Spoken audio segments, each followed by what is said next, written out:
അരുണാചൽ പ്രദേശിലെ തവാങ്ങിൽ തടാകത്തിൽ നിന്ന് വീണ് കാണാതായ മലയാളിയുടെ മൃതദേഹം കണ്ടെത്തി. മലപ്പുറം സ്വദേശി മാധവ് മധുവിന്റെ മൃതദേഹമാണ് കണ്ടെത്തിയത്. കൊല്ലം നെടുമ്പന സ്വദേശിയായ ബിനു പ്രകാശിന്റെ മൃതദേഹം ഇന്നലെ കണ്ടെത്തിയിരുന്നു.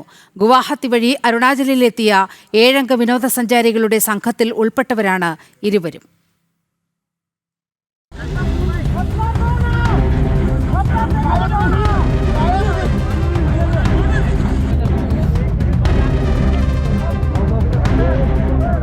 കഴിഞ്ഞ ദിവസമാണ് അപകടമുണ്ടായത്.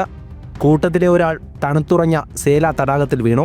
അയാളെ രക്ഷപ്പെടുത്താൻ ശ്രമിക്കുന്നതിനിടെയാണ് ഇരുവരും വെള്ളത്തിൽ വീണത്.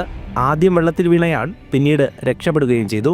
ബിനുവിനും മധുവിനുമായി പോലീസും ദുരന്ത നിവാരണ സേനയും തിരച്ചിൽ നടത്തി. ബിനുവിന്റെ മൃതദേഹം ഇന്നലെ വൈകിട്ടോടെ കണ്ടെത്തി. മാധവിന്റെ മൃതദേഹം ഇന്നാണ് കണ്ടെത്തിയത്.